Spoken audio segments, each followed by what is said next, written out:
नमस्कार दोस्तों, नवजीवन क्लासेस के यूट्यूब चैनल पर आपका तहे दिल से आभार व्यक्त करता हूं मैं भैरू सिंह राजपुरोहित।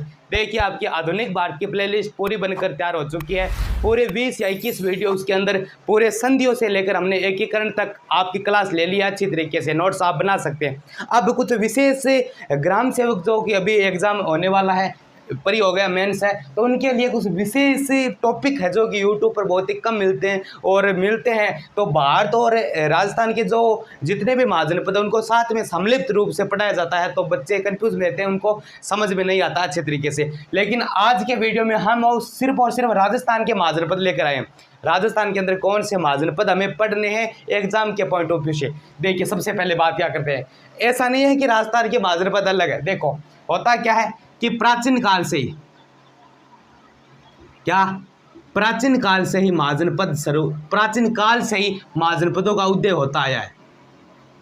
महाजनपदों का क्या होता है फिर ये साथियों, उदय होता आया है ना। प्राचीन काल से ये महाजनपद चल रहे हैं। और मैं बात करूं यहाँ पर, देखो मैं बात करूंगा सिंधु घाटी सभ्यता के बाद में कौन सा हम इतिहास पढ़ते हैं, हम पढ़ते हैं वैदिक काल, पढ़ते हैं ना वैदिक काल। तो वैदिक काल के अंदर आते आते क्या बसने लगे, जनपद बसने लगे। यहाँ से लोग जाकर जनपद में बसने लगे, यानी 10 व्यक्ति एक जगह उठकर और यहाँ आकर 10 व्यक्ति रहने लगे। उनके बाद 5 व्यक्ति आकर उसमें मिल गए, 15 हो गए, प्लस 4 मिले, इस प्रकार 19 हो गए। तो ये धीरे धीरे बढ़ते गए और जैसे ही जनसंख्या कम है उस टाइम तो ये रहता है जनपद। क्या जनसंख्या कम है तब तो है जनपद, और जनसंख्या वृद्धि हो जाए, जनसंख्या बढ़ जाए तो इस क्षेत्र का नाम निकाल देते हैं, इसके आगे महा लगा देते हैं, यानी बड़ा जनपद महाजनपद होता है। महाजनपद हम एक कबीले को बोल सकते हैं, क्या कबीले को बोल सकते हैं, या फिर हम बोल सकते हैं राज्य या प्रशासनिक इकाई बोल सकते हैं। महाजनपद को राज्य या प्रशासनिक इकाई बोल सकते हैं।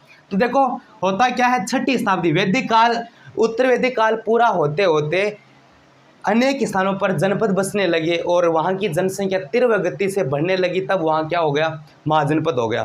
तो विभिन्न प्रकार के तथ्य मिलते हैं और कालांतर के अंदर जनपद है वो महाजनपदों की श्रेणी में आ गए, यानी जनपद और जनपद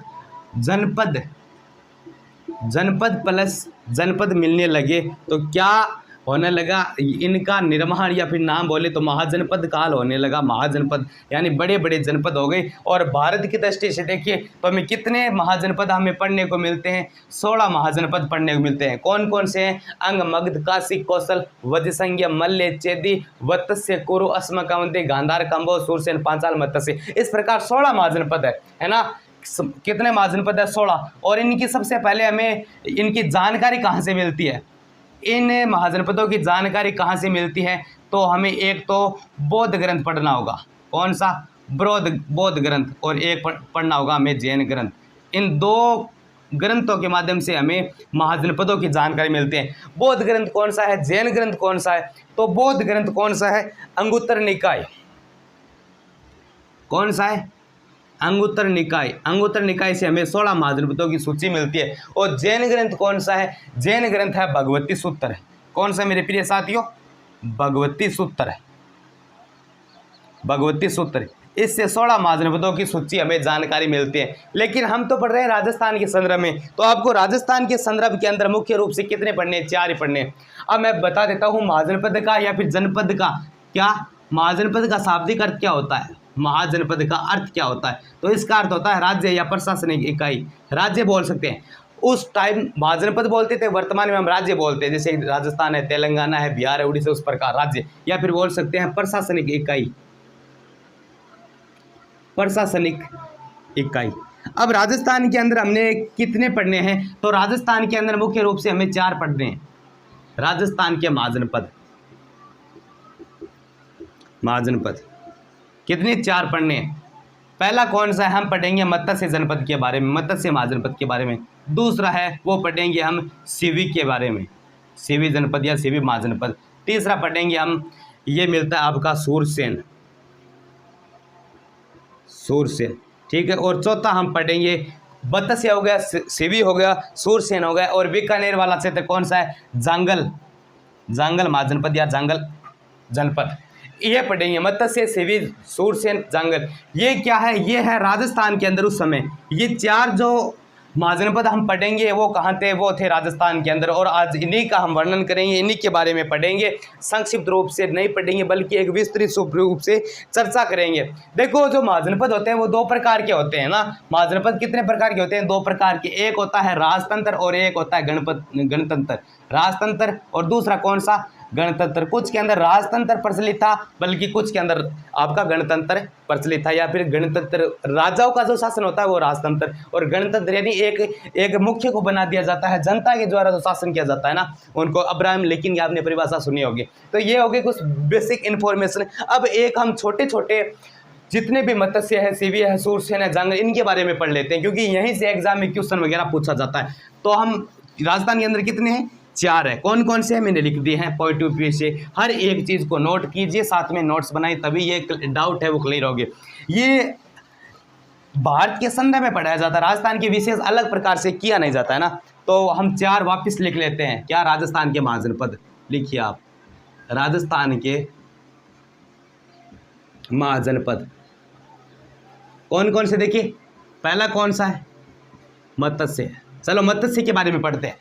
मत्स्य आपने पढ़ा होगा, मत्स्य की राजधानी कौन सी थी? विराटनगर थी। तो मत्स्य आज वर्तमान के अंदर इनका क्षेत्र कौन कौन सा आता है? क्षेत्र भरतपुर आता है क्या? अलवर आता है क्या? ये बताइए। अलवर आता। सबसे पहले बात करेंगे अलवर क्षेत्र कौन सा है? अलवर आता है। अलवर आप कमेंट कीजिएगा। दौसा जो वर्तमान दौसा है, क्या कुछ विद्वानों का कहना है कि उनका थोड़ा बहुत आता है ना। इनके अलावा अलवर आ गया, जयपुर आ गया भाई, चलो जयपुर भी आ गया, चलो ये हो गया। धौलपुर आता है क्या? कमेंट करो अगर नहीं आता है तो, या फिर आता है तो ये बता दीजिएगा। ठीक है, अलवर। एक आएगा आपका भरतपुर। और आगे बात करें दौसा का कुछ क्षेत्र है भाई, ठीक है ना, दौसा का कुछ क्षेत्र। चलो ये बात कर ली। अब देखो मत्स्य जो महाजनपद है, या फिर मत्स्य जनपद है, इनकी राजधानी क्या हुआ करती थी? कौन सी राजधानी? तो इनकी राजधानी थी विराटनगर। कौन सी थी? विराटनगर थी भाई, लिख लीजिए आप, विराटनगर। और विराटनगर आज वर्तमान में बेराटनगर कहते हैं ना। क्या कहते हैं? बेराटनगर कहा जाता है। चलो ये बात कर ली। अब देखो मत्स्य क्या है? मत्स्य का शाब्दिक अर्थ क्या होता है? मत्स्य का शाब्दिक अर्थ होता है प्रिय साथियों मछली। क्या? मत्स्य का जो शाब्दिक अर्थ होता है, मत्स्य संस्कृत के मीन शब्द से लिया गया है। संस्कृत के मीन से, मीन, और मीन का शाब्दिक अर्थ क्या होता है प्रिय साथियों? मछली होता है, मछली। क्यों? और आपको पता है भगवान विष्णु का 10वां अवतार कौन सा था? 10वां अवतार वो था मत्स्य अवतार। तो मीणा इनको क्या मानते हैं? अपना कुलगुरु मानते हैं। मीणा इनको अपना देवता मानते हैं। किसको? मत्स्य अवतार को। मीणाओं का आदि पुरुष मान सकते हैं। मीणाओं का आदि पुरुष कौन? भगवान विष्णु। ठीक है। और एक मीणाओं का ग्रंथ है, प्रचलित ग्रंथ है, इनका नाम मिलता है हमें मीणा पुराण। कौन सा? मीणाओं का एक प्रमुख ग्रंथ और माना जाता है, ग्रंथ लिख लीजिए, मीणा पुराण। और ये मीणा पुराण के अंदर मीणा जनजाति के 5200 गोत्रों का उल्लेख किया गया। कितने गोत्रों का? 5200 गोत्रों का क्या किया गया फिर साथियों? उल्लेख किया गया है मीणा पुराण। और मीणा पुराण किसने लिखी है? तो ये लिखी है मगन सागर ने। जो मीणा समिति थी इनके अध्यक्ष मगन सागर को बनाए गए थे। किसको? मगन सागर को। और मत्स्य शब्द का सर्वप्रथम उल्लेख की बात करें कि मत्स्य शब्द का सर्वप्रथम उल्लेख हमें कहाँ देखने को मिलता है? तो ऋग्वेद के अंदर आपको मत्स्य शब्द का सर्वप्रथम उल्लेख मिलता है। कहाँ पर मिलता है? ऋग्वेद में। अगर आपको पता है 5 जो पांडव थे उन्होंने अपना अज्ञातवास कहाँ बिताया था? लिख लीजिए, साथ में लिखिए, पॉइंट बनाइए, है ना। किसने? पांडवों ने विराटनगर में अपना अज्ञातवास बिताया। विराटनगर जो कहाँ पर है वर्तमान में? जयपुर के अंदर है ना। यहीं पर क्या बिताया था? आप अपना अज्ञातवास बिताया था। फिर ये साथियों अज्ञातवास यानी पता नहीं चलना चाहिए किसी को, अज्ञातवास बिताया था। और मछली का शाब्दिक अर्थ क्या होता है हमने इस बात में चर्चा कर लिया है। और मीणाओं का शासक था इस मत्स्य क्षेत्र के अंदर, ये जयपुर के अंदर आता है वर्तमान में ना, जयपुर के अंदर। और यहाँ पर कौन सी जनजाति सबसे ज़्यादा थी? वो थी मीणा जनजाति। कौन सी? मीणा जनजाति का आदि पुरुष किसे माना जाता है? भगवान विष्णु को। मगन सागर की पुस्तक का क्या नाम है? मीणा पुराण के अंदर 5200 गोत्रों का उल्लेख किया गया है। किस जनजाति का? मीणा जनजाति का। ठीक है, ये बात कर ली। ये हो गया मत्स्य महाजनपद। आप स्क्रीनशॉट ले सकते हैं साथ में आप। चलो मत्स्य जनपद हो गया। इनके बाद हम बात करेंगे अगले की। अगला कौन सा है वो देख लीजिए। मत्स्य हो गया ना। मत्स्य के बाद जो अगला पढ़ेंगे वो पढ़ेंगे सीवी जनपद के बारे में, या फिर सीवी महाजनपद के बारे में, जो कि राजस्थान के अंदर है। हम उसकी चर्चा करें। कौन सा है? सीवी महाजनपद। देखो बहुत ही जबरदस्त क्लास है। दूसरे की बात करेंगे। दूसरे महाजनपद का है, लिखिए राजस्थान के महाजनपद है। कौन सा? सीवी महाजनपद। सीवी महाजनपद, महाजनपद, महाजनपद। सीवी वर्तमान में कहाँ आता है? सीवी वर्तमान के अंदर आता है आपका चित्तौड़गढ़ में। ठीक है, और बात करें सीवी महाजनपद की जानकारी। देखो सीवी नाम आपने आज पहली बार सुना होगा अगर आप मेवाड़ का इतिहास नहीं पढ़े तो। जानकारी किससे मिलती है सीवी महाजनपद के बारे में? वो मिलती है सिक्कों से। सिक्कों से बात करेंगे सीवी महाजनपद का वर्तमान क्षेत्र का। क्या? वर्तमान क्षेत्र की बात करते हैं। क्या करते हैं फिर ये साथियों? सीवी महाजनपद के वर्तमान क्षेत्र की। तो वर्तमान क्षेत्र देखो हमने पढ़ा मेवाड़ राज्य, तो मेवाड़ है वर्तमान, यही है। इसको बोलते हैं मेदपाट भी बोलते हैं। मेदपाट क्या बोलते हैं? इसको मेदपाट बोलते हैं। इसी को बोलते हैं प्रागवाट, और प्रागवाट का शाब्दिक अर्थ क्या होता है? और इसी को बोलते हैं मेऊ का देश। क्या बोलते हैं फिर ये साथियों? मेऊ का देश। क्योंकि जब यहाँ पर जो मेवाड़ वंश की स्थापना होती है किसके द्वारा की गई है? कमेंट में जरूर कर दीजिए, बता दीजिए किसके द्वारा। तो यहाँ पर जो मेवों को हराया था, किसने हराया था वो भी बताइए। उनके बाद मेवाड़ राज्य की स्थापना 566 ईस्वी में की गई थी। ठीक है, वर्तमान क्षेत्र हो गया। ठीक है, इनकी जानकारी हमें सिक्कों से प्राप्त होती है। वर्तमान क्षेत्र क्या है? मेवाड़, मेदपाट, प्रागवाट, मेऊ का देश। ठीक है ना, ये वर्तमान क्षेत्र उस समय था। अब देखिए क्या बात करते हैं। अब हम बात करते हैं कि उस समय सीवी महाजनपद की राजधानी कौन सी हुआ करती थी? राजधानी तो सीवी महाजनपद की राजधानी थी मध्यमिका। मध्यमिका, ठीक है, या फिर बोल सकते हैं आज वर्तमान में नगरी। मध्यमिका है, नगरी है। वर्तमान में कहाँ पर है? चित्तौड़गढ़ में है। फिर ये साथियों चित्तौड़गढ़ में है, ये इनकी राजधानी होगी। चलो ये बात कर ली। अब देखो होता क्या है, सीवी महाजनपद और अपने का एक नाम मिलता है। देखो वर्तमान क्षेत्र में क्या जानकारी कहाँ से मिलती है? सिक्कों से मिलती है। देखो इस प्रकार का सिक्का मिला है यहाँ से। क्या? इस प्रकार का गोल सिक्का मिला है। इसके पीछे की साइड में तो क्या लिखा हुआ है? इसके पीछे की साइड में तो ये नाम लिखा हुआ है मध्यमिकाई। नाम क्या है? पीछे सिक्के के पीछे देखो, यहाँ पर देखो सिक्के के पीछे क्या लिखा हुआ है? सिक्के के पीछे लिखा हुआ है मध्यमिकाई। मध्यमिकाई, ठीक है। और सिक्के के आगे क्या लिखा हुआ है? वो लिखा है सीवी महाजनपद या फिर सीवी जनपद।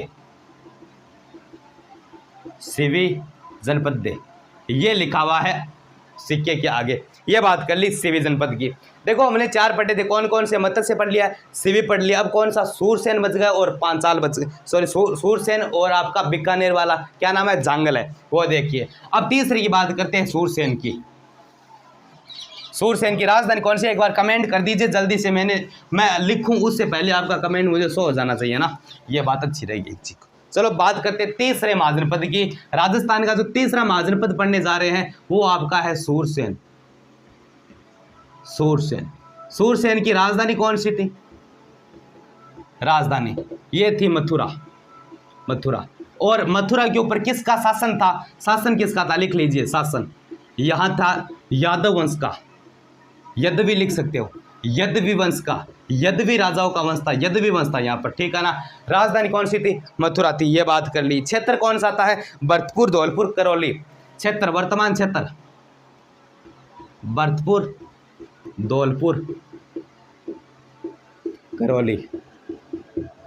भरतपुर, धौलपुर, करौली आज वर्तमान में ये क्षेत्र आता है। कहाँ पर? सूरसेन का। सूरसेन की राजधानी हमने कौन सी पढ़ी थी? याद है क्या? सूरसेन की राजधानी हमने महाजनपद के अंदर कौन सी पढ़ी थी? मैंने लिख दी शायद मथुरा। तो आप ऐसा पॉइंट ऑफ व्यू से आप लगा सकते हैं, हर एक चीज़ को देखिए। ठीक है ना। करौली का भाई कुछ क्षेत्र है। ठीक है, ये बात कर ली। अब चौथा महाजनपद हम पढ़ेंगे, वो पढ़ेंगे जांगल, जांगलू या फिर जांगल हो सकता है। कहाँ पर है? बीकानेर में। बीकानेर कहाँ पर है? बीकानेर में, सॉरी बीकानेर ही थोड़ा नाम ठीक है। तो बीकानेर के अंदर ये महाजनपद है। राजधानी कौन सी थी ये बताइए आप एक बार जरूर से जरूर। राजधानी थी अहिच्छत्रपुर। राजधानी कौन सी है? अहिच्छत्रपुर नागौर, अहिच्छत्रपुर नागौर। नागौर का प्राचीन नाम भी क्या है? अहिछत्रपुर है, जांगलू प्रदेश हो गया। ठीक है। और बीकानेर राज्य चिन्ह के ऊपर भी क्या लिखा हुआ है? जांगलदर बादशाह। जो बीकानेर राज्य की परिस्थिति है या फिर बीकानेर राज्य की जो दीवार है, आप वर्तमान में जाएंगे जूनागढ़ दुर्ग के भाई बाहर तो ऐसा ही लिखा हुआ है। क्या लिखा हुआ है? इनके सिक्कों पर भी यही नाम मिलता है।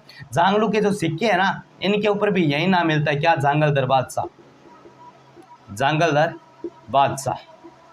बादशाह ये नाम मिलते हैं। तो हमने फुल एक फॉर्म के अंदर इनमें क्वेश्चन पूछ लिया जाएगा। 4 महाजनपद कौन कौन से? सेवी था, सूरसेन था, मत्स्य था और जांगलू था। ये राजस्थान के महाजनपद है, हमने वीडियो में चर्चा कर लिया है। उम्मीद करता हूँ ये 4 महाजनपद आपको पसंद आए।